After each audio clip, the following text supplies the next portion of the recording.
welcome you all for this inaugural edition of this special series of Engineering Watch interactions. We have chosen to call it as Why Engineering, Careers, Courses and Colleges.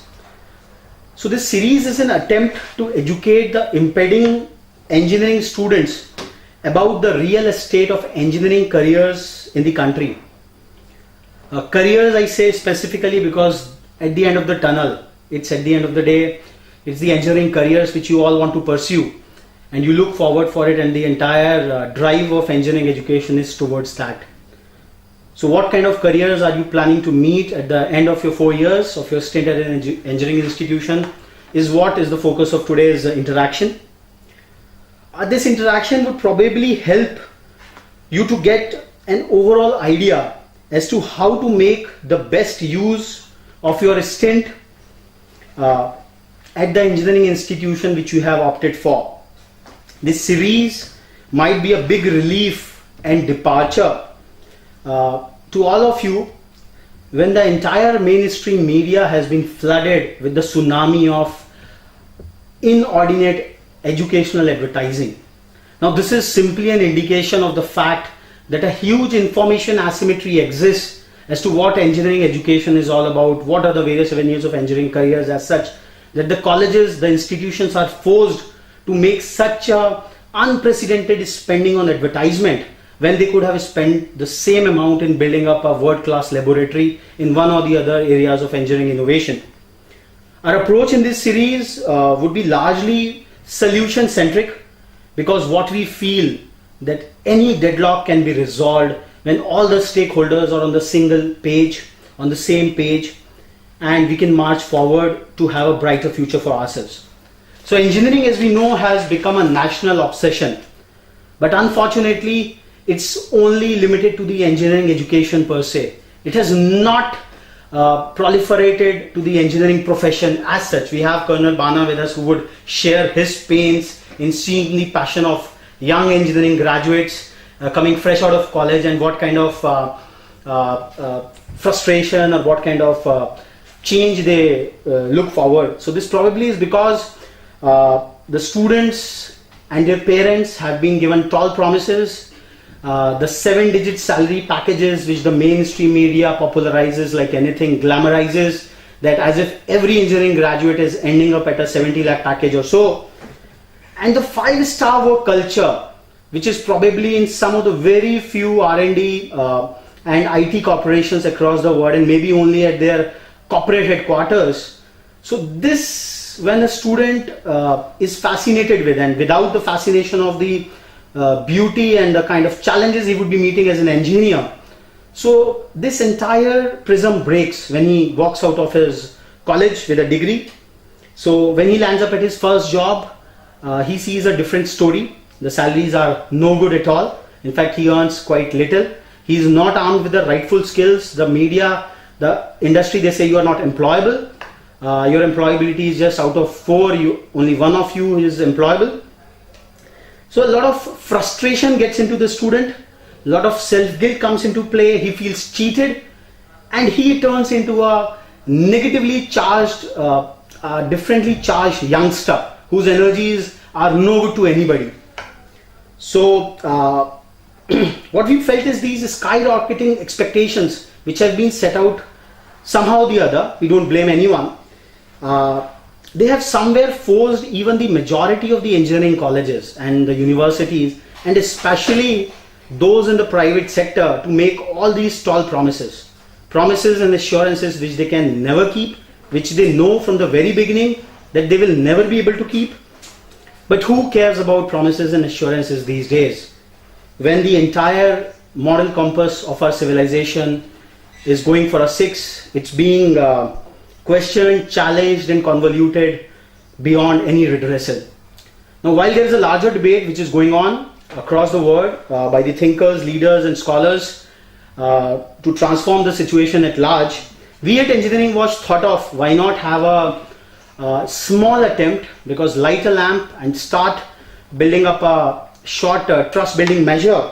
So this series is a part of this initiative where we want to set out the rightful expectations. So these rightful expectations would be very important for the aspiring engineering students at large, and their rightfully hopeful, ambitious parents who invest so much in their child's education, so that they should know all the scenario, so that they are not shocked at the end of the 4 years what kind of economic scenario we are going through, and what kind of engineering careers and what kind of pay packages will their child will actually get at the end of the day.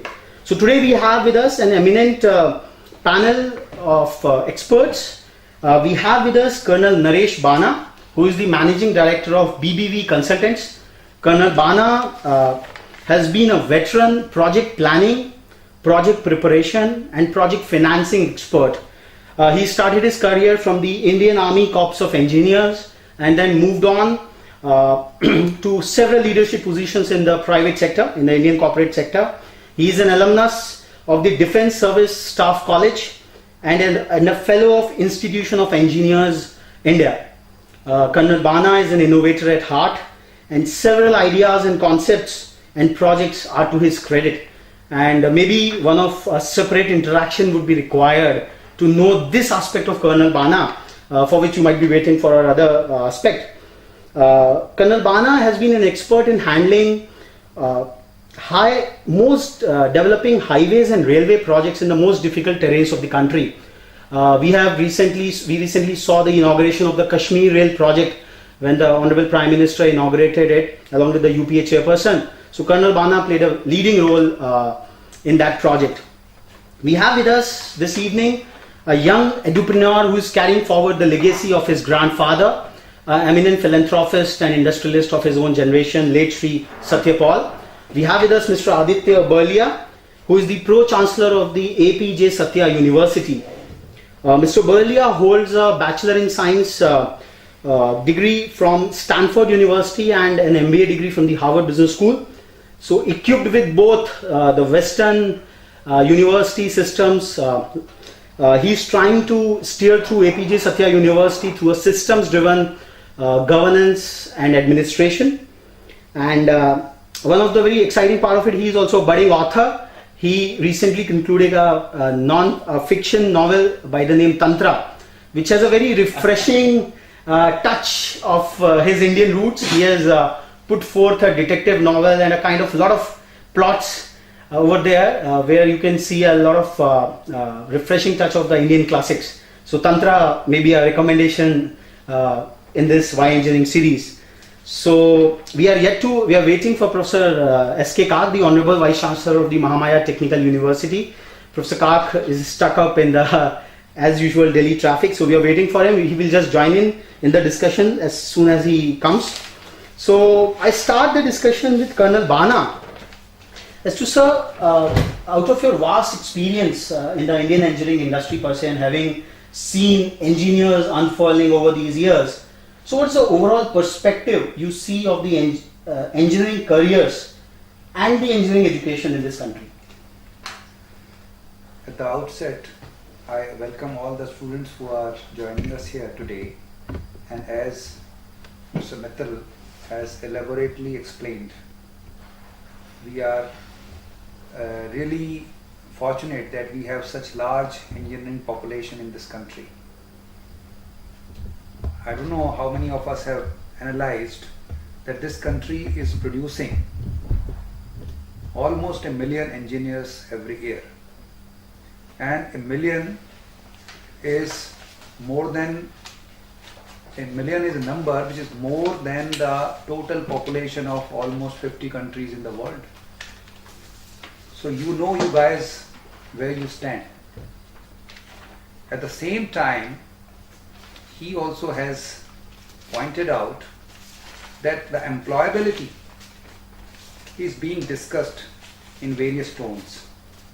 Sometimes very positive, most of the time little less than positive. My own experience has been that engineers who are coming out today, the quality of the engineers of most of the institutions in this country certainly is good enough, but it could be even better. better by way of being useful and profitably useful to their own organizations wherever they are joining. The engineers today, when they are moving to the industry, as he has already explained, there are very high expectations, but I must admit the level of commitment and sincerity to achieve and grab those expectations is less than matching. So I would say that there is a lot which can be imparted in terms of value addition to the students while they are there in the institutes for in those 4 years, and certainly as we go along with the discussion we'll be sharing more on it, and I would now request Mr. Raghav to take the discussion further. Yeah, thanks a lot, sir. I think this is a very inaugural comment on this. I would take on the question what Colonel Bana raised across, that a lot much commitment and sincerity which is found missing in the graduating engineers. So, Mr. Balia, you are running a university yourself. So, what all is being done at your university and what all can be done by the institutions at large to bridge this expectation gap? Sure, and the first thing I want to do is take a little bit of a step back, and address a few things that the Colonel said. Apart from, of course, the non-profit work that I commit myself to the university, I've started about 3 startups. I've been involved in our for-profit side. We are in pharmaceuticals, construction, real estate, a whole bunch of different places, and we hire something like about 1,000 engineers on a yearly basis. And so for me the perspective is both sides. I'm someone who produces engineers and I'm somebody who employs them as well. I think the Colonel was being very kind with his words when he was talking about the state of education and engineering in India.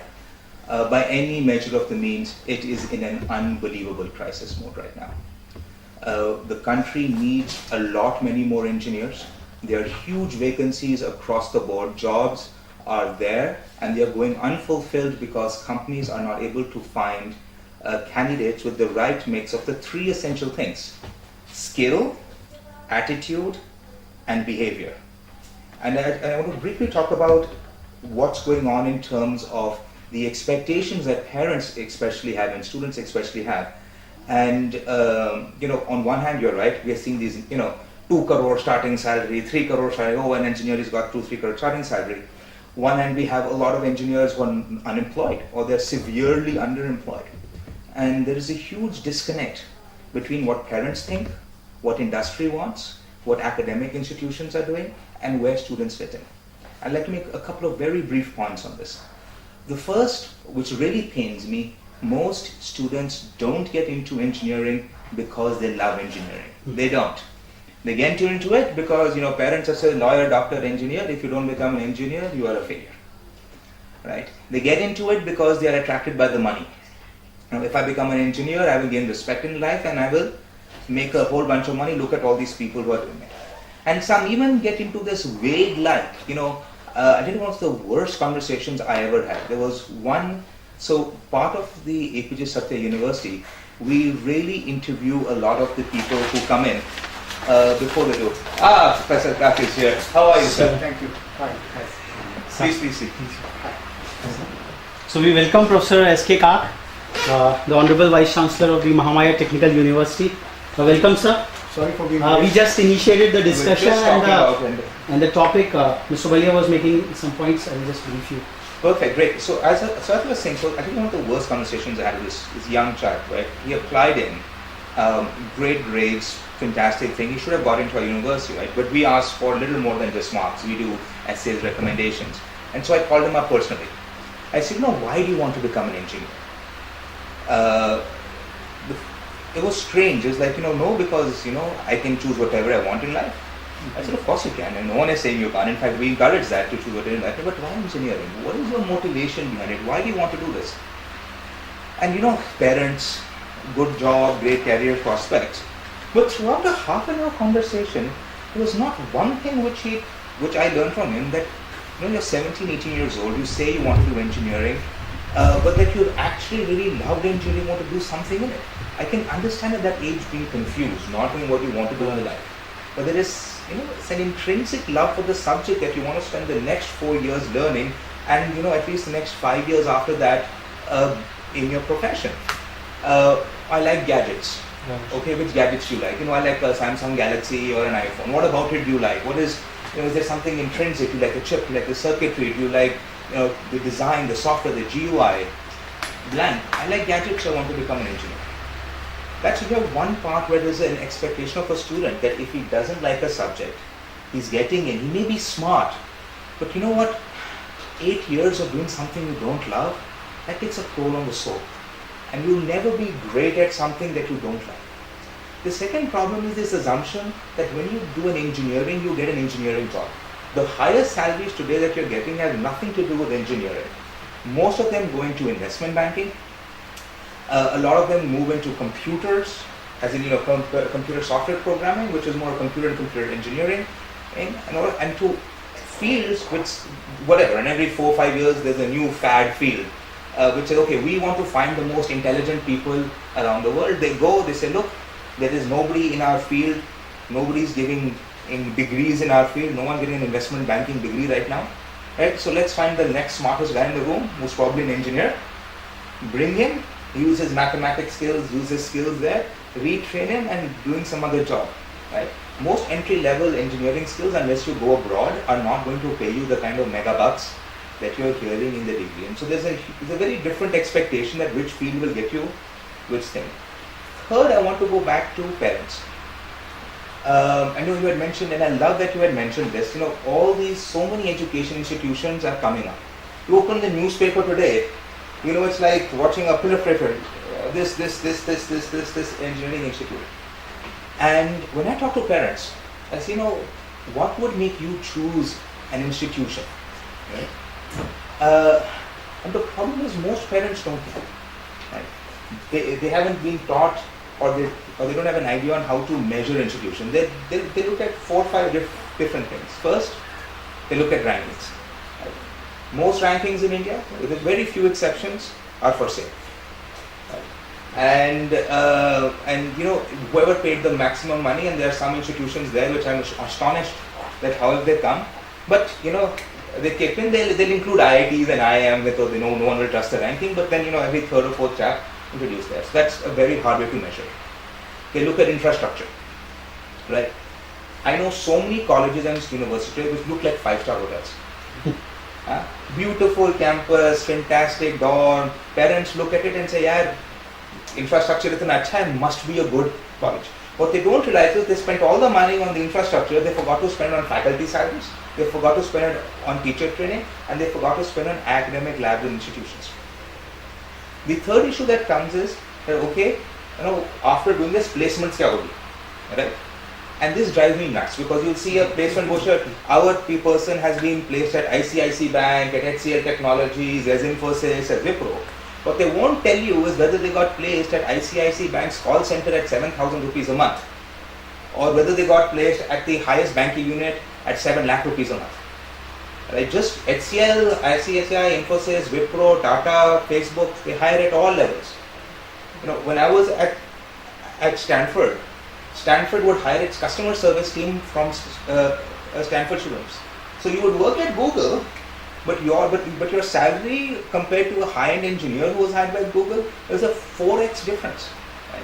So they get into thrall, they hear these big brand names, but they don't realize what actual careers these guys went into. The other problem is salary. They love to give the highest salary that the student has got. Every institution will find 1 or 2 people who are so bright by accident that they will do amazingly well. I will write this and guarantee to you. Places like ISB and all, they only take people with 2 to 3 years experience. So what basically happens is their last drawn salary plus whatever the 2-year MBA is worth. Right? So if they don't measure, we got this person, he was earning a 50 lakh salary earlier, now he's earning a 60 lakh salary, our education is 10 lakh worth of his salary bump. They only say, he got a 60 lakh salary, people assume कि 0 से 60 हुआ. So I mean, it's a very, very complicated field, and I think engineering needs an overhaul. Our syllabuses are old. I know every 20 years, most universities wake up and say, "कुछ syllabus के बारे में कुछ करते हैं."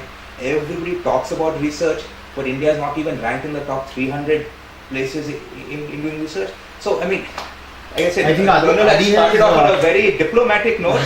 But I am more than frustrated with the quality and condition of education in India right now in engineering, and things need to change. I think it's really heartening that even being a promoter of a university himself, Adi has been so candid about the problems being faced about the entire education industry per se. I would like to welcome Professor Kak in this discussion. I would like to introduce formally, he is, apart from being the Vice Chancellor of the Mahamaya Technical University since 2010, Professor Kak arrived on the planet just 4 months before the arrival of the Indian independence. He hails from the fabled land of Kashmir. Like it. He hails from the fabled land of Kashmir, and Professor Colonel Bana would probably like to talk him more about his Kashmir Rail project, which he played a leading role into. He pursued his bachelor's in electrical engineering and thereby MTech in microwave engineering and PhD in digital communications, all from IT BHU. He was a professor over there of electronics for 23 long years before taking the reins of the Chaudhary Charan Singh University at Meerut. And Professor Kak is a visionary and has very, very original ideas, both from being an academic and as well as an academic administrator. So we welcome you, sir. We started, the focus of this interaction of ours has been to set out the rightful expectations. What we were discussing just before your arrival was a wrongful expectation has somewhere got into the students at large and especially their parents. The 7-digit salary packages which are being popularized by the mainstream media, and the 5-star work culture which is being like gloated upon all across. So that has also forced the colleges to go to make false and tall promises. So which everyone knows that they just cannot keep it.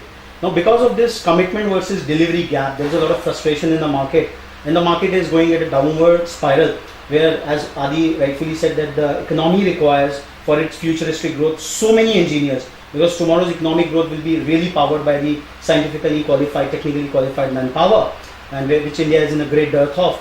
And at the same time, there is a lot of vacant seats in the engineering colleges because of this negative sentiment, and whosoever students are coming in, they get the shock of their life when they land up at their first job. So one of the big causes of unemployability or things like that is the reason of this mismatch of expectations. So we would like to know more about you. First, the entire state of engineering education as you see in this country at large, and then specifically to Uttar Pradesh, and how we can augment it, take it forward. Like this. First of all, thank you for organizing this thing and connecting this galaxy of great people. But my starting point would be that what is it that we expect an engineer to do? The fundamental task is that are we having in India at the present moment the capability and the capacity to have 1.5 million engineers jobs available. We are at the present moment trying to produce something around about 1.3 million engineers. Is this country ready to absorb 1.3 million engineers year after year, and in a possible way which can be productive for the growth of this country? That's number one. Number two is that how much of the particular engineering caliber is being used, core engineering caliber is being used by the industry, is being used by the corporates in order to create new devices, new systems, new technologies, new processes, new techniques, so that the productive part of the engineering could really change and transform this country. The third point is that when we are trying to talk in terms of an engineer, we must understand that engineer must be creative. He must be able to solve problems, not create problems. He must be able to work in a team. He must be able to lead where there is requirement of leadership, and he must be able to be a follower where there is a requirement of understanding what the problems are. The major advantage in an engineering curricula is that we must be able to give them analytical skills. We must be able to give them the capability to realize that there is a problem, identify the problem, and create through the experience, through the knowledge, and through their ability to envision how a solution can be arrived at. And more importantly today, we need to understand how that solution will be friendly to the environment, not toxic to the environment, because we have passed for so many years, I mean, with due respect to Western technology and Western engineers or Western scientists, we have been creating caustic and highly toxic technologies. There has to be a shift. Green tech. We are trying to talk in terms of green technologies, we are trying to talk in terms of green revolution, but are we really doing something about it? That's another particular matter. I think Professor Kark has really brought out the three core crux of the entire problem, out of which the first is... Just one more important please. point that I have to make. Now coming to the engineering curriculum, rightly pointed out that the curricula change is a requirement and should be done, I must say, on an almost constant basis. Absolutely. The knowledge revolution, you would know Roy Kurzweil, he is from MIT, and he has been talking of the approaching singularity. That means that there is a capacity that the knowledge explosion is so fast, so exploding, that it's impossible to teach anything in the classroom, because any time you teach it, the next day it becomes obsolete. So what we have to teach, and that is what I emphasize in my university, we have to teach how to learn. How to learn fast, how to learn accurately, and then how to evaluate your learning. The most important thing is whether that learning you have done is useful to you and you can apply it. Knowledge application, learning, and most important of all, learning to activate your creativity, learning to be productive in an environment which demands solutions. Somebody very rightly said, India is today a country which is full of problems.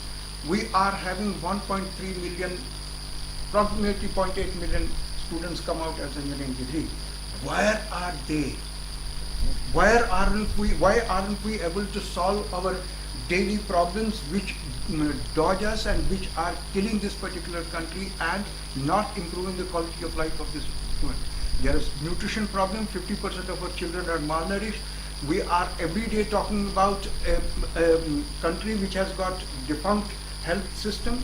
There is no primary health care that is going on, and technology which could have changed these particular environments is not being used properly. We do not have the kind of environmental rollout or the rollout of the engineers to help these particular things on the ground.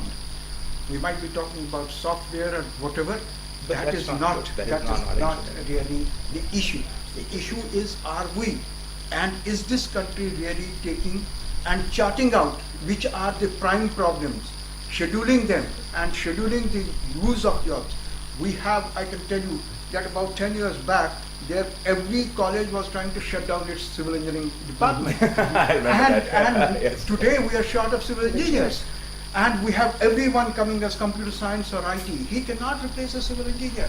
We have a shortage of mechanical engineers. We have a shortage of automobile engineers. We have a shortage of people who can really understand and transform mobile technology to that it can work in the rural area. Telecoms. We have energy problem. We have enormous environmental problem. We have enormous problem in terms of creating the kind of sustainable growth. And that sustainable growth can only come through proper engineering education. Just a hint, we have been trying to create that every year almost we change our syllabi.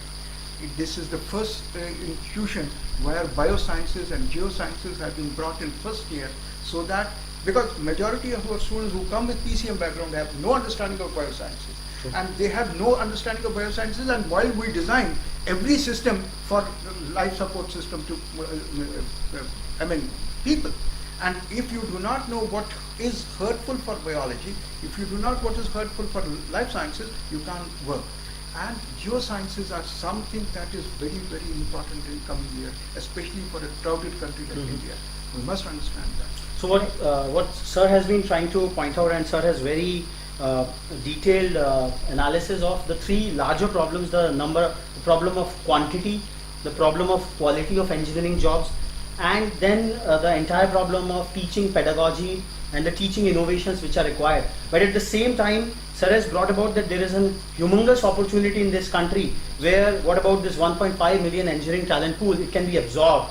So I would now come to Colonel Bana to respond on Professor Kak's observations. Sir has beautifully explained not only the engineering education status today, but also what problems are in front of the country and how they can be mitigated. I would only like to add firstly to what he has said from the experience in the field. One is that as we see today, the engineers who are coming out of the institutions, expectations certainly are very high. The two things which are very, very pronounced is their own level of commitment to a particular job. A civil engineer, unless he is or she is in the dust or on the site, the project cannot be delivered. And you would be surprised that my observation is that the best of the engineers today, which are produced by the best of the institutions, I won't name IITs or anybody else, but they are being produced by all institutions, are not your project managers of the critical infrastructure projects. Exactly. They are either what Aditya said in investment banking, or they are either in high services like IAS or anywhere else, but not on projects. What you find being project managers are those people whom I would have otherwise graded them a B grade, but they have an additional quality because in this country the project management and project delivery comprises of so many interpersonal skills and other environment management skills which possibly the project owners are more keen to work with. And as you said, you have to survive in the dust. You can't sit in a 5-star office and get build real things. If you note today that all these projects, take whether it is Delhi airport or any big highway or big ports project or energy project, the project manager 90% of the time would be not from famed institutions. So this is one point which I wish to make.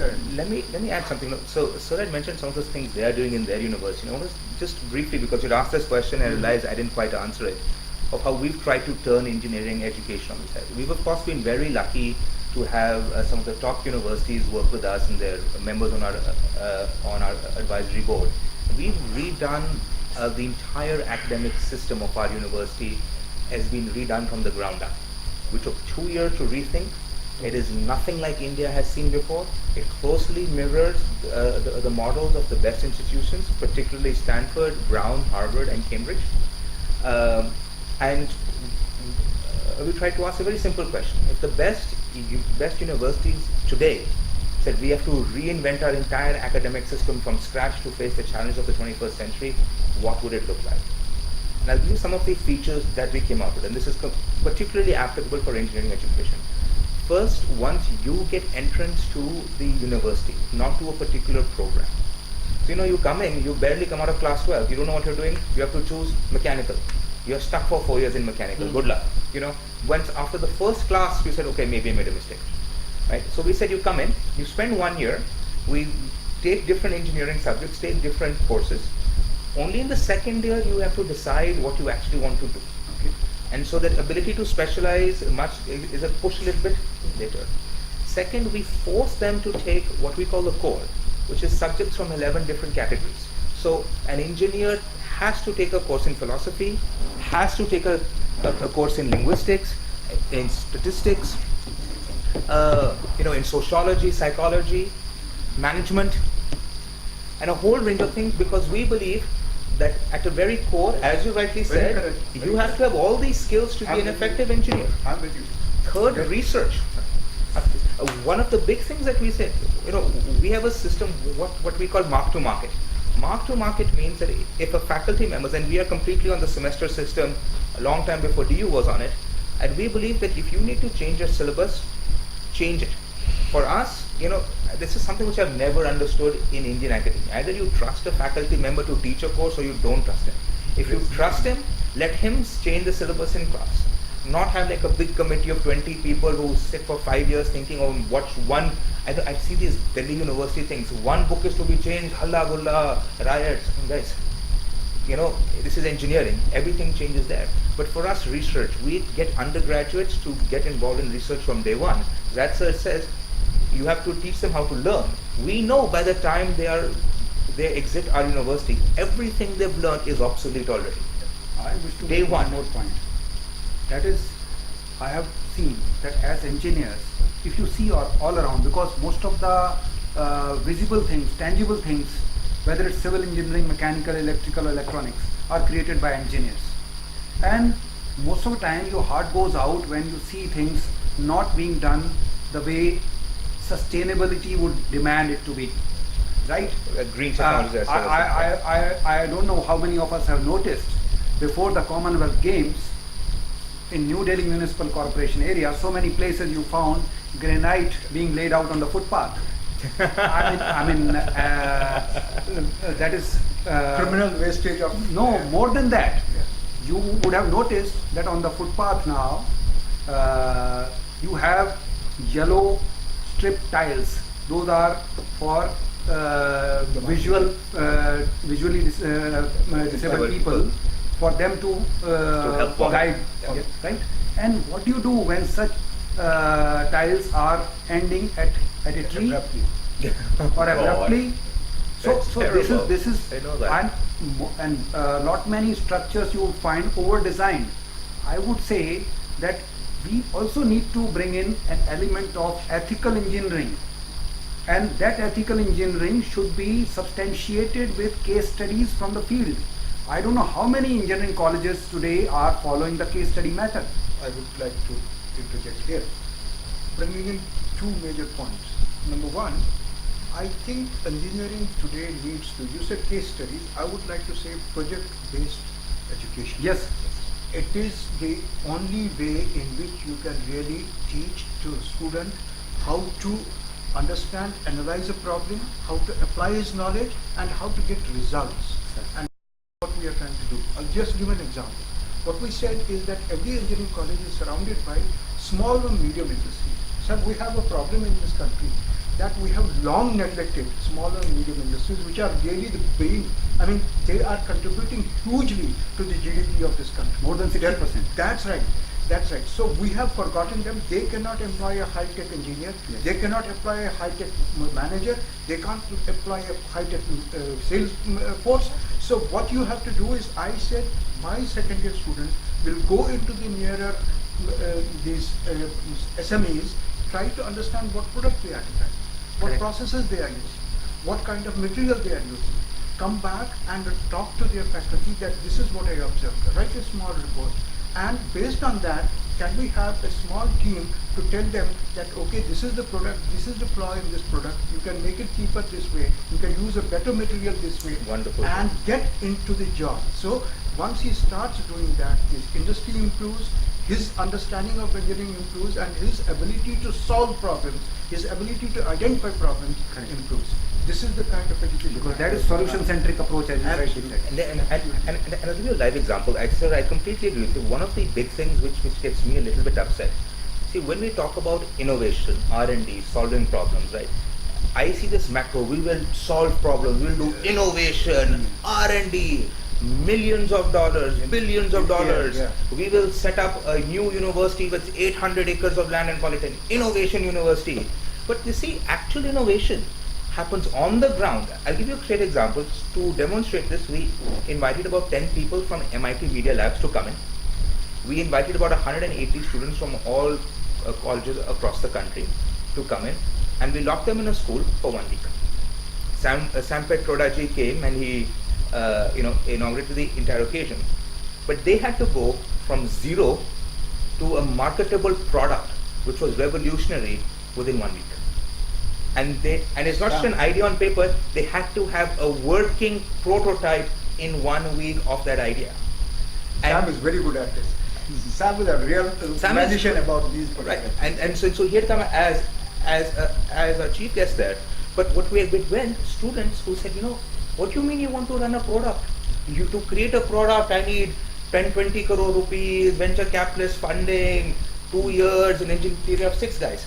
Team of 4 people were doing things like taking simple components and making computers that recognized hand gestures. They were sitting and solving water filtration problems immediately. And these weren't students from the best engineering colleges, India so-called. They were from all over the place. And in 1 week, they went from zero to a marketable prototype. Now, that's innovation. That's R&D. And that's what I like to see a lot more of our engineering students. I'll give you one more example. Stanford has a mechanical engineering program. That's one of the most brilliant mechanical engineers I know. A huge amount of the prototype they make by their own hands. They have to go to the machine shop, they have to build the entire thing by hand, right? And I won't name the couple of top mechanical engineering institutions in India, but the way they operate, they have a machine shop, they have some technician's machine there, they make a nice AutoCAD blueprint, give it to them, they do the cutting, and oh look, I have created this, or they outsource it to a local foundry somewhere. These people have never built anything with their own hands. How do they know? No one is saying you do that forever. But 10 years from now, when you're that project manager making a dam, making a thing, you haven't had the feel of your own things. You don't know what this material looks like. You don't know how to do it yourself. How are you able to actually get somebody else to do it and monitor it and be a great engineer? And more important in these kind of things where you do hands-on, the hands-on approach gives you 4 different capabilities. The first capability is it gives you the self-confidence that I can do it. You can do it. I've done it with my hands, of course I can do it. So the second important thing that it gives you an understanding of the quality of labor. It gives you the understanding in terms of what labor means. It is not talking in terms of an air-conditioned chamber and sitting there and designing something. Nice. But it is AutoCAD. important to understand how labor gets into the designing of this. So I think for the benefit of our viewers, I think a very fantastic parameter for selecting an institution has come up. Let the students taking admissions ask the management that how much project-based learning are you providing us, how much hands-on experience you are providing us in the entire span of 4 years, how much linkages you have with the localized SMEs, because not every student in the remote area of UP, from Bahraich, from Sultanpur, from all across can go to a Hindustan Aeronautics Limited. They will never allow you. They will never allow you to get into that. So this is probably If you're the from a first very pertinent good question that university, they're going to say no. So engineering is all about doing. Don't go by the jazzy brochures and the tall claims, but ask that how much you will toil us, how much you will make us dirty in the 4 years of engineering. This is probably one takeaway is coming from this discussion as of now. Taking the discussion forward, Professor Kak had a very important comment to make, that how much of this engineering caliber is actually being utilized in India per se, when our rupee is just falling and falling and falling, and we are just becoming a market for the entire world. And obviously there are challenges at the top level, but I would request Colonel Bana to comment upon that there would be enough challenges out of his vast experience in the engineering sector, that how this gap can be bridged in. See, my own experience has been that there is so much to be done in this country. Absolutely. There's so much, as Aditya and Sir also brought out. Now, all that, 80% of that is engineering related. Let me give you an example. We talk of rural infrastructure. There is so much of gap. And until unless you bridge that gap of rural infrastructure development, you won't have this country developing in an integrated and holistic manner. We had Pura concept initiated by our previous president, APJ Abdul Kalam. And Pura 1, Pura 2, I had my interaction with Ministry of Rural Development. I even presented a paper last year in a seminar on how the micro level, public-private partnership can address that. Now, the engineers can play a vital role in that. Our entry-level engineers and lesser experienced engineers can play a vital role, because you see, we have so much of demand of infrastructure development, but the development agencies, whether district development authorities or the block level or the village level, they do not have projects ready to be awarded. No, there are very few people who will prepare the project for tendering. So how do those projects get taken off? On one hand, you have dearth of infrastructure. on the other hand, you have so much of money being returned by states unspent. Absolutely. And half of this is wrongly spent. Now, if you have projects prepared, right? So one point which came to my notice and which I shared in that seminar also is that we have very innovative.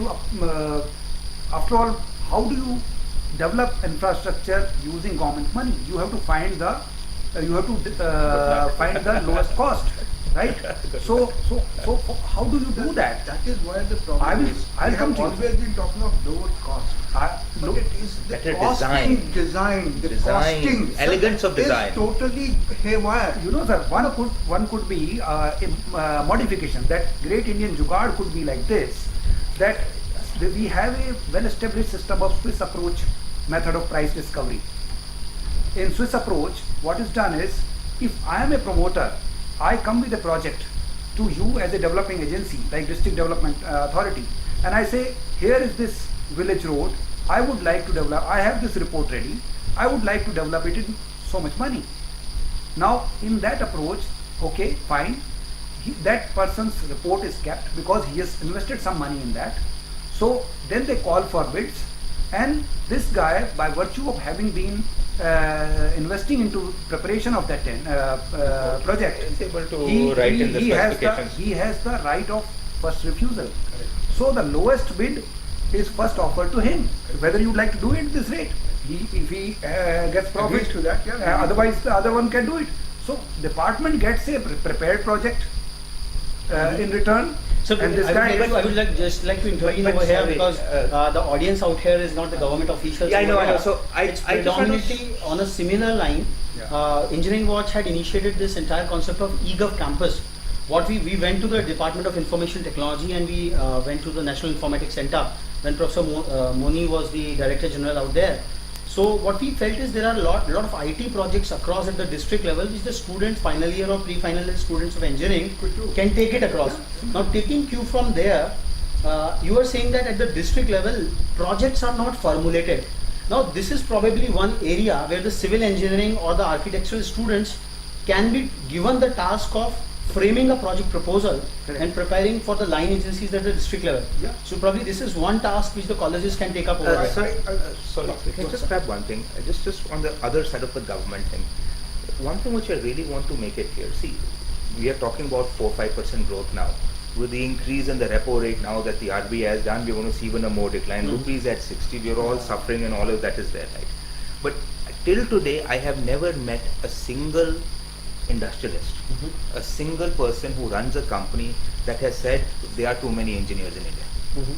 Despite the 1.5 million not getting jobs, there are always jobs available immediately at fantastic salaries for good engineers.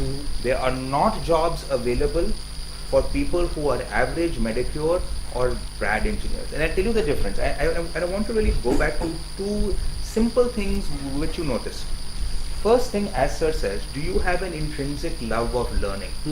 Right? Because the moment you graduate from your engineering college, you go to any major corporation, one of the hidden questions they will ask is, what do you read? How do you catch up? How do you be industry? Because they know, look, the job which we have for you 1 year from now is going to be very different from the job we hired you for today. And if you are not able to self-learn your way to the new skill which is required, forget it. You are out of the economy, no one's going to hire you. The second problem is, again, a lot of people become engineers for the wrong reasons. I saw this before. They want the money, they want the lifestyle, their parents had told them, etc. And there's only so far you can get by just slogging and going out. The guy arrives at 9:30 in the morning, at 5 o'clock he's trying to find a way to go home and etc. do that. Companies don't want those guys. No one will hire that. Today, the US is facing a shortage of engineers. Why not send out 1.5 million dollars? They're happy to take them. So what are the redressal, like how we can whole globe is is going facing to an be, engineering shortage. by 2020 there's going to be 60 million. Understand the volume. 60 million shortage of skilled persons who can really work to deliver the growth rates that are required in order to sustain the population and the growth. And the Our salaries are there. institutions have got the real. And the salaries are there. salaries, The salaries are there. It's not that they are unfunded jobs. Yeah. People are willing to pay. In fact, an annual report of the Engineering UK, it says that UK has doubled up its engineering student production every year till 2020 to meet up their growing expectations. So this is just a. Are policies adequate enough to support these engineers study and develop themselves and possibly take up jobs elsewhere? So probably No, IITians are the- proactiveness. Let me be frank with you. I talk to my colleagues in Silicon Valley. They see a good engineer. They don't care which nationality they're from. Yeah, They don't care what they're from. This guy is good. I'm going to find a way to get him. Singapore, their new BioX Park, they have made a mission. We will find every single person who is great at biotech, and we will proactively find a way to get them visas and all. UK today, I just met with the representative of Invest UK. 1 month cleared visa for anybody who's qualified and who's a good engineer and willing to go and work in the UK. There's no need for our Indian government to support all these policies and all. The problem which lies is, are our engineering institutions having the right curriculum, the right academics and the right thing to actually move? What I even am more scared of is, look at the faculties in engineering institutions. There are so many vacancies in IITs right now. There's nobody to even teach engineering, forget about learning. Yesterday the Honorable President had to say, give an ultimatum to MHRD Ministry that 38% of the university, central university positions are vacant. You have to fill them in this year, in this financial year. Where are That they? apart, now what I want to talk about is 4 important sectors that India should concentrate on. Absolutely. The first sector is agriculture. We have neglected agriculture for past 60 years, and we are going to have an enormous problem. We have neglected agriculture sector from the point of view of scientific training. We have neglected it from the point of what goes input. You know, today is a time when we are trying to talk in terms of life cycle costs. It's not the cost of production, it's not the cost of selling, it's the cost of life cycle. Where from that is mined, what is the cost of that product when it comes to you for manufacturing, and when you output it and it outlives its utility, then it is to be buried. What is the cost of doing that? So right from birth to death, that whole costs have to be calculated. Now what I am coming to is, agriculture is one area which can really transform India.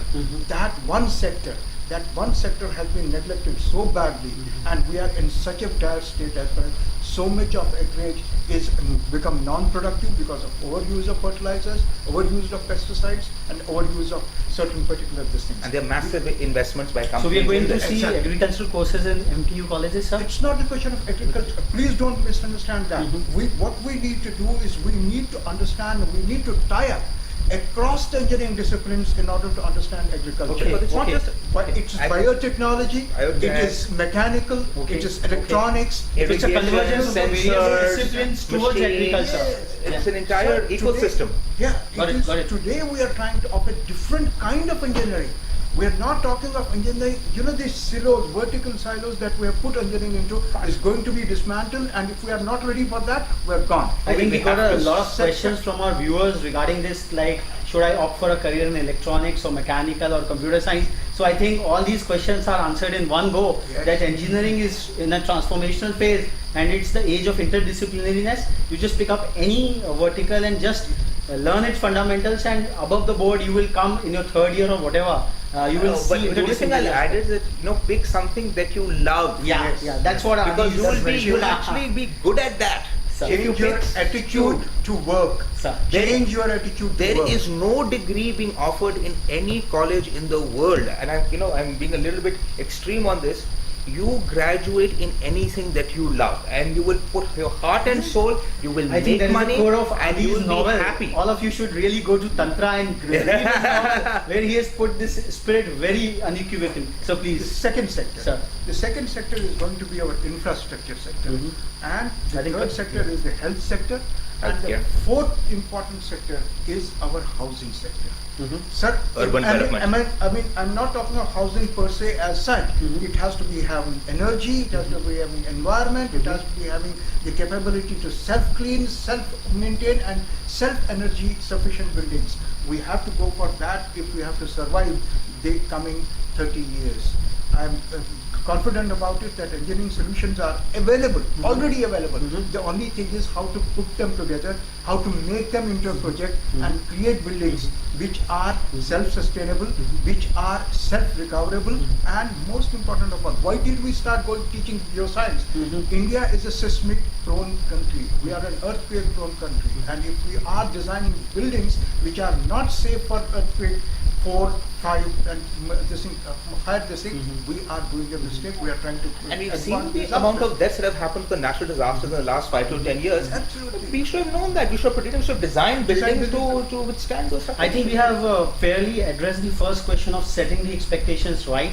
What all to expect in the engineering spectrum. There are enough jobs for n number of engineering engineers which are being produced. It is just keeping the vision right and keeping the mission right. So we move on to the next larger classic question, like whether education catapults industry or whether industry attracts the education. Now it's a chicken egg kind of a question. No, it's not, sir. So This Sorry, is sir. I will tell you one. this question is So because this question somehow semantically or the badly other, adjusted. the larger discourse over here has become like, because there are not so many jobs, like when the industry was harping the IT tone, all the IT leaders coming and talking, so everyone started having computer science and engineering and so forth. So there is a gap of a strong regulator which has all the data. For example, there is a fantastic report of the National Skills Development Corporation which has projected the kind of manpower, skilled manpower at various levels till 2022. Now we have the AICTE databases which say that in which district of the country what all engineering seats are available. No agency so far in this country has mapped this data so far. Probably for the first time as Engineering Watch in our next issue, we would be extracting and mining it and presenting it across to our readers. Apart from that, this sentiment, because the kind of engineering growth which has happened in the country in the last 10 years, in UP alone we had 46 engineering colleges in the year 2000 and today we have close to 750. So everyone thinks that industry is probably the driver, it's on the driving seat. But all across the globe, it's probably the academia which has been... No. I'm sorry. I think if I may, look, let us be clear on a couple of things, okay? No one should be as arrogant to say that they know what is good for everybody in this country. Sir. We've gone past those days where you had a 5-year plan, these many engineering seats we need, this is the only number of engineers the country needs, we need 10 of these, because that is ultimately completely fake.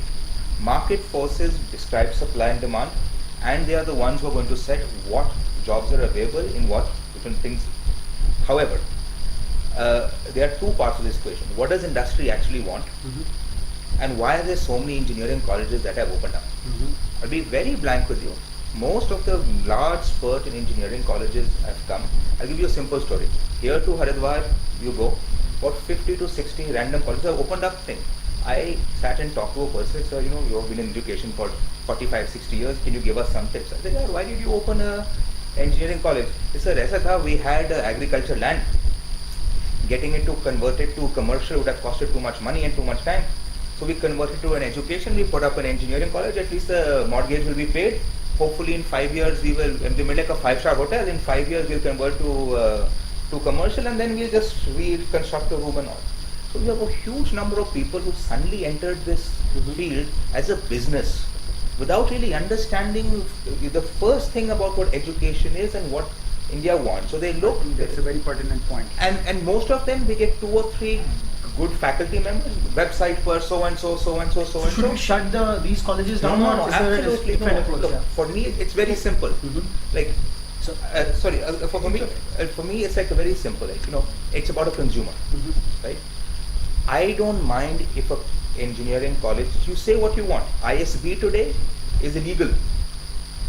The Indian School of Business, one of our top ranked business schools, is illegally running. Nobody's shutting them down.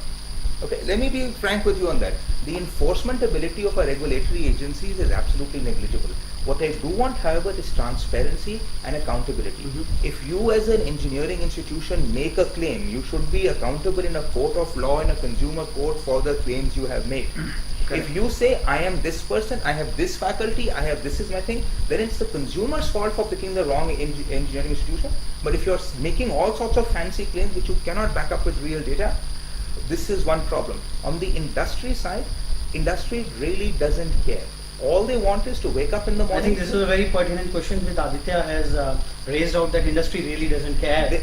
They want to wake up in the morning. I have 5 vacancies. Call my HR guy. HR puts the resumes on. They interview 300 people. Suddenly they come and whine, oh my God, we can't find anybody qualified. Because you see, it takes almost 4 years to go from 0 to 100 to create somebody at the undergraduate level for a master's or PhD level. Which is why I love what Sir is saying, and this is exactly the way our systems have to be. And we need to create people who have an intrinsic love of learning, who have a strong grasp of engineering fundamentals, who have a strong grasp of intellectual fundamentals. The entire notion of the Renaissance man, somebody who is able to apply themselves to a wide variety of fields, has been completely lost. And that's what industry today needs, is people who have enough specialized skills to get the fundamentals, but then tomorrow you wake up in the morning and you say, look, guess what, we don't need your job anymore. We need to do this. Say, okay, give me 3 months, I will retrain myself. So how do you propose to take this mandate further, like what Adi has talked I about? would like to come back to you. The question that you asked Sir. is that education, academics driving the industry, or Yeah. industry driving the academics? Sir. I think this is a story I would like to narrate. Before steam engine was invented, Yes. coal was a piece of stone. Before the electronic chip was invented, sand was available at every shore. Before the kind of technology is reigning in, it converts matter, it converts energy, it converts something into what is used by man. So if you have the capacity, you have the understanding, the academics, I sometimes normally say that US is the highest indebted country in the world, and still it is the driving force in technology, in engineering, in research. That is the greatest capability. If US is surviving today, it's only because of its academics. Nothing else. Nothing else survives if you are academics. So that is what India has to understand. That unless we enrich our academic institutions, we make them excellent, we devote ourselves wholeheartedly to an excellence in education, irrespective of whether I'm not only for engineering. I am talking in terms Absolutely, of every everybody. area, and we have started destroying our schools. I would like to build right from primary schools. We have tried to destroy education through schooling, which has tried to talk only in terms of rote learning, and we have tried to talk in terms of only those particular things which are going to come in the exam. So it's a totally exam oriented, not knowledge. So the wording is probably clear: academics drives the industry, and academic drives the nation. Will drive the nation, Will will drive. drive the growth, will If- drive survival of human being, If done survival properly. of human race on this planet. That is what I want to say. It's only academics, it's only intellectual development. That is what differentiates human being from other animals on the planet. I think we I are. would only add a little Sir, bit more sir. on this, that today's academic, what you said, in addition to rote learning, we need to also leverage the knowledge of this subcontinent, Yes. the ancient knowledge, Yes. and duly integrate it Yes. without having any favor for any sect, religion, or anything. Because that, even Einstein has acknowledged that. Because there are too many things. One is lack of spiritual strength in people who are at the senior level, they may be engineers. The second is the lack of financial knowledge to the project managers who need to deliver They projects. can't make a budget, they can't track systems. So those are the two elements which I also would like to say that should be duly integrated in any future curriculum. It is most important to have, somebody very rightly said, Wall Street had the enormous and this thing of Harvard, Stanford, and all the best management graduates that they could hire, they were there, and still those companies went bust. Why? Because of one question: ethics. Until unless you have ethical practices, you will go down. There is no way that you can survive. So It all catches up to you. Yeah. It all catches I up think to you. that's where setting the rightful expectations is very, very, very important. And towards the end of this special episode, I would go towards an action plan, tangible action plan, because engineering world doesn't believe in mere words. It believes in taking the words to rigorous action. So the three core points which have been raised by our eminent panelists this week, I would ask Colonel Bana as to how the rightful expectations can be really hardwired into the DNA of every aspiring engineer, and how can we take it forward from this academic session itself. As Professor Kak has rightly said, and you also everybody has mentioned, that the students of today, they need to focus on learning and how to learn. Because the way things are changing very fast, they need to develop that innate sense of learning, finding the right source for learning and becoming more sincere. Because what I tell when I interview people at various levels, I say, if you are sincere, nothing else is needed. So how can we measure the sincerity? How can we run a kind of a campaign where we can find out the sincerity index, the commitment index right here? Are they coming for the wrong reasons or are they coming for the right reasons? Can we do something on the 10 lakh aspiring engineering graduates who are entering into the system this year? Okay. If you have to measure the sincerity index, right? Those who are going to enter the industry today, let them do a self-check, right? How much self-driven they are. That's where the project-based studies come in. Okay. That a solution to a project problem would reflect what kind of commitment this person has. The sincerity would reflect in forward mode driving. When a person is able to perceive, because he has to be creative, he has to be imaginative. So probably you are signaling to the thematic aptitude test which goes on in the armed forces, that how will you deal in a situation? Something similar. Sir, Yeah. sir. So that it comes out that how much self, after all, nobody's going to supervise you 24 hours. Sir. It is your own self. So in that case, would you like to give us some 5 TAT questionnaire which we can run through the vast pool of this lakhs of engineering talent pool and come up with a sincerity index? So certainly we So can have a That's great. That's great. I would move on to Sir. Sorry for interrupting. Yeah. No, I finished. We want to tell many of these engineering students are first generation learners. Don't forget Yes. that. Okay. Their parents have never They been to have college. Absolutely. They have no understanding of what engineering is. They have no understanding of what quality education is. They have no understanding of what engineers can do. They have no understanding how engineers can change their and the world's quality of life. What we have done at our university is we started talking in terms of an orientation program. Okay. Which tells you, look, what engineers have done all over the world, what engineers have done in India, what engineers can do for changing India, and most important of all, how you can become a good engineer. Okay. This orientation program, I have forced every college to run. Initially we said run it for 6 days, and in that I can give you that whole CD, in which what we have said is that look what is happening globally, look what is happening at various particular instructions. There is a beautiful thing that Dipankar said. He had come to this thing from IIT Bombay. He said this country has 1/5 the world's population, and why is it that we don't have the same proportionate innovation factor in this thing, in products, in services, in systems, in technology? So what we need to understand is that where is the gap in creating that kind of the expectation should not be in terms of the package. The expectation should be in being able to create that innovative. So it's a large pre-engineering kind of an orientation before a student actually takes up the real engineering courses. So an orientation program for whatever, for the love of it or not the love for it, because that's a much prior stage for it. I will come to Adi on that how to measure that love for the question is the pre-engineering orientation program which Professor Kak is hinting towards, and probably a kind of a TAT kind of a test which helps assess and quantify, and for the policymakers at large, that how to quantize the expectation levels, and so that the academic programs, it might be a feedback loop to the academicians at large. Just one more thing. I want to bring in one very important thing. What is the value addition intellectually, academically, quantitatively and qualitatively by any institution to a student that enters its premises? can we try to talk in terms of that measurable index?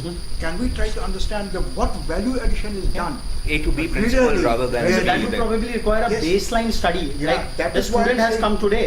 So what kind of a baseline study can MTU do this We are academic doing year? it. Okay. We're doing it. any What good I- accredited colleges, if you have ACBSE, Yeah. etc., you have to do it. You have to have a What learning I'm- outcome measurement.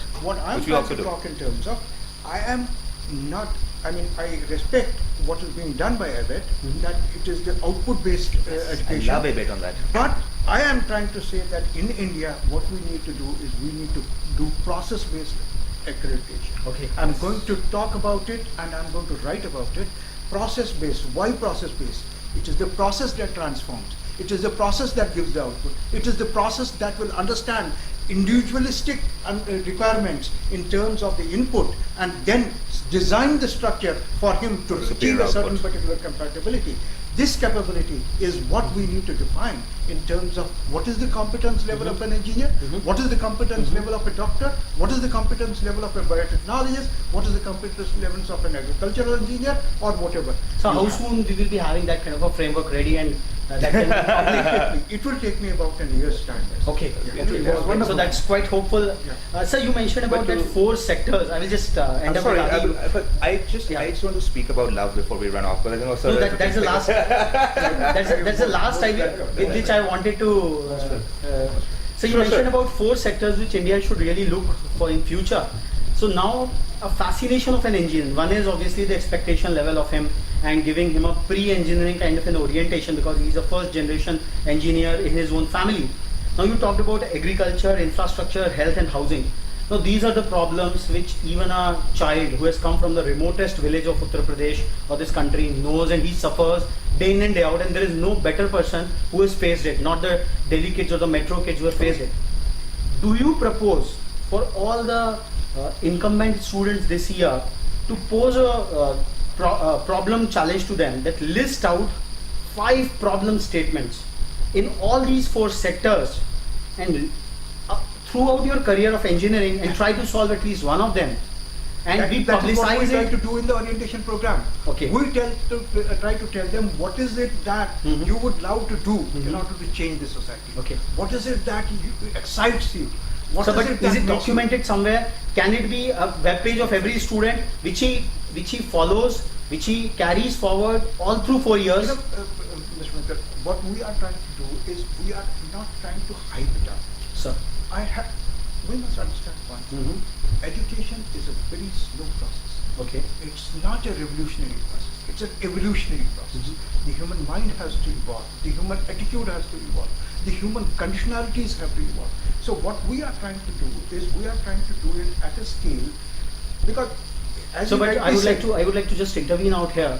The intention is not to hype it out, but the kind of situation which this country is going towards, I respect and what the you said. kind of macro sentiment which is coming and which is lowering down the Horrible. sentiments of all those parents who have sold out their land, who have debted their shops.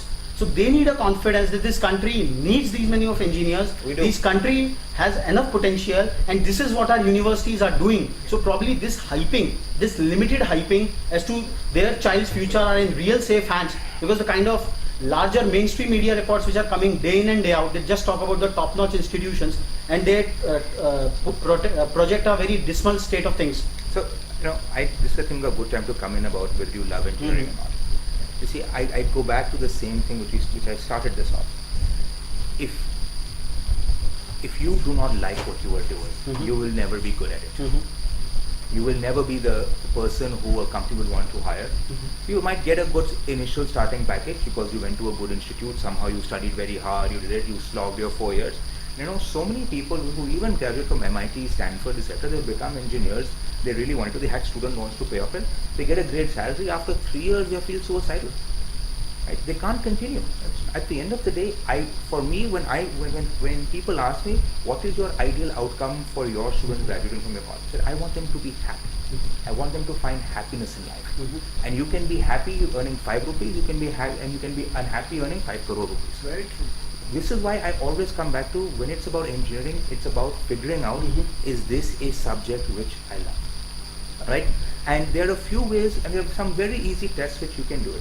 Earlier, I would have argued, this is about 5 years ago, if you'd asked me, then my biggest problem was a class 12 student when he comes in, as sir said, never seen the inside of a college classroom, doesn't understand what it means to take engineering at a college level, comes in, he's maybe seen an inside of an entrance exam, and that's his entire exposure to what engineering is, right? But we've changed. You can go online, go to Stanford site, go to Harvard, go to MIT, go to Cambridge. All of them have all their courses online right now. See their courses, look at what the best teachers in the world are teaching in your field of engineering, start with the introduction. It'll take you 2 weeks. Trust me, either you'll be so bored and unhappy you'll fall asleep on the desk, right? Or you'll say, look, hey, no, this is hard, I don't understand a lot of it. I think that is what. But it sounds really, really nice. Exciting. This is what something excites me, because if the best faculty in the world can't get you excited about engineering, you're not going to be able to Adi, do on it in this- college. One particular point. You know, most of this is what my problem is with NPTEL also. Uh-huh. My students, when they go to NPTEL or when they go to this MOOCs. MOOCs or any other particular, it's in a language which they don't understand. True. It's in a language where there is a total disconnect. I mean, we have done in this orientation program, we have divided glossary. Why? My students come from UP board. They know what is a chaturbhuj. They don't know what is a rectangle. This is true. Right? When This is true. my teacher tells them this rectangle has got this particular this thing, and this is how you can shape it, and this is what the perspective is, that it's a one line or this thing. So he is at sea. For first 3 months, he is totally ignorant about what is going on in the class. So what we did is we said, simple solution. We said there are 1200 words which he needs to name, maths, physics, chemistry, this thing. We had their English equivalent, Hindi equivalent. We gave it to every student. And that's what is happening. That's really fantastic. That's really I fantastic. think that's a fantastic thing. But so yes, but they are, by the way, in Hindi and other languages available as well. Now they Now Google they are translation, Google translation, and other Google things are- Translate, and the government is now putting up IT lectures and all for free on the National Knowledge Network, which is accessible to students. So first, have a look at those lectures. Look at the intro, look at the middle, and you can shop around. See, does this sound interesting? You can take a CS class, a management class, electrical. You know, Aditya, Find what for is the for them. first time in every one of my courses, there is a list of URLs that you must Exactly. look at. The second thing what I would do This is what we want to change. is We do not want to tell him that restrict only to the classroom. The classroom is one window. There Absolutely. are multiple windows out there in the universe. Yeah, that's Go right. to these URLs And figure You'll out. see what engineering is, what knowledge is. I'm interested in creating a knowledge world. I'm not interested in creating another silo in his mind or in his thinking. See, the second thing what I would do, really look in the mirror. Ask yourself, why am I really wanting to do engineering? Okay, I'm not saying that pleasing your parents is a bad thing. I'm not saying trying to be ambitious and earning money is a bad thing. I am not saying that wanting to have a 5-star lifestyle is a bad thing. I don't judge. Everybody is their own individual. It is your choice, your life. You have to choose what you want to do. I'm not one of those people who say I will become a sadhu sant and devote their life to public service. Nice if you do, but I won't judge you if you're not. But you really have to see that where is that motivation, right? A lot of people confuse what I call the symptoms for the characteristics. They say, okay, I want to make a lot of money, right? So I will do engineering, right? But at some point they forget that, wait, I never actually wanted to do engineering. I wanted to make a lot of money. And so they forget to say, I wanted to please my parents. It's not that I want to do engineering, I wanted to please my parents, right? So really dissect what is your motivation, what is driving you, because if you can find the thing that connects the thing that is driving you to something that you will do as a profession for the rest of your life. And there's not only one way to earn money or have respect in society or make your parents happy with you. You've selected one engineering. First dissect all that. Does engineering still stand as your only option? Or if I offered you, look, if you took this other course and you made the same amount of money, would you happily go to that course? No, And if the people are doing answer that. is yes, I think Students are Aditya doing can that. be a great moderator for the MTU orientation programs, where he will check out the real love of learning for No, but this is all the right. students. So if you're saying, okay, you know what, if you say that you do this other field and you learn lots of money, say, okay, I'll go and try that. I think that's the first symptom you realize that, okay, maybe you're not really interested in engineering, there is some other underlying symptom. So check out what's there, see what engineering actually is, it's available online, see what things are going on. Second, really find out your intrinsic motivations on what you really want to do in life. But third, this is one thing which I tell all students everywhere. you will not, again, it's skills, attitudes and behavior. Okay, your college at the most part can give you a lot of skills and they can help with your attitude and behavior. Attitude and behavior is up to you. Okay, just because your college is the best college in the world and they're able to teach you some amazing skills will not make you successful in industry without attitude and behavior. Today, most companies rather hire a person on attitude and behavior because they say, you know what, I'll teach him the skills that is required for the job, because anyway what he learned earlier is rubbish. I was just interviewing, I will ask Colonel Bana because he has a military background and how skills and attitude of discipline and punctuality. In fact, we guys in the civil sector, we tend to a bit taken for granted for the time factor and all. So is skills and attitude and behavior can be indoctrinated? What's your view on this? No, certainly, as he rightly said, the skills the institutions can impart, but even attitude and behavior, in a definite time frame, if you have right kind of coaches and environment, it can come in, and that's where I feel that the faculty can play a very important Absolutely. role. And for that to happen, faculty themselves should have been groomed accordingly, because I find a lot of faculty members also deficient as far as these skills of attitude and behavior or presentation, intercommunication. So apart from your fantastic innovations in this, what's your take on Colonel Bana's thing, how to take on the faculty head on and bring about this transformation? Well, you have an inspiring person, I think that takes care of itself. That's nice of you. But it is a huge. We have 16,000 faculty members. MTU collection has a 16,000 faculty members. Okay. Now, how do I get them into a format that they understand what teaching is, that they understand what modern pedagogy is, that they understand what can transform a dull classroom into a passionate learning environment, that they are able to make every student into a rational human being with the attitude that he wants to excel in life, that he wants to be happy in life, that his happiness is not only his, but it has to be global happiness. Wonderful. That is Absolutely. his particular understanding of the environment is not only for today, but it is for the generations to come.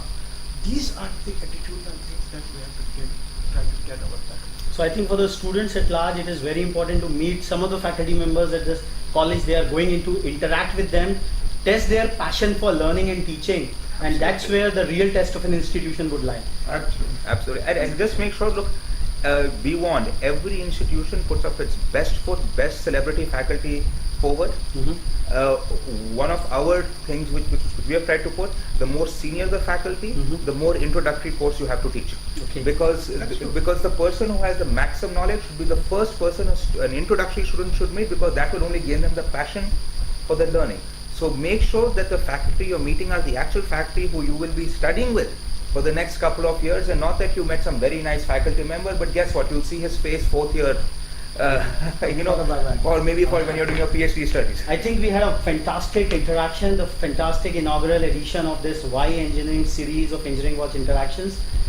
We had Adi, who has been propounding the cause of you should do what you love for, but while that love is being generated, while that ecosystem generates in a country, Professor Kark is working wholeheartedly to develop that love once the marriage has happened within branch of engineering by his fantastic orientation Very well programs. put, yeah. A lot of innovations he is trying to make, and the kind of interdisciplinary engineering, sectoral specific engineering which he mentioned about. And Colonel Bana very aptly he talked about setting the right expectations with a military precision, and the attitude and behavior can also be transformed with the rightful coaches, where faculty have a greater role to play. I think we had a fantastic interaction, and the questions which were given to us by all our viewers earlier, I think they have been addressed in the light of this conversation. The viewers were largely concerned about which branch of engineering and what rating to go for and all that stuff. So I think a new paradigm of selecting an engineering college, a course of engineering and a career in engineering, like as Adi has been saying, is engineering your core passion, or do you want to just make money after your 4 year of engineering? So I think all those questions have been addressed. We would be back with the second episode of this Engineering Watch Interactions Why Engineering series on 25th of July. We would be having with us Professor P.V. Sharma, the Honorable Vice Chancellor of the Delhi Technological University. We would be having Mr. Lokesh Mehra, who is the Director Education Advocacy at Microsoft, joining on the panel. So Till then, thank you very much. Thank you. Great.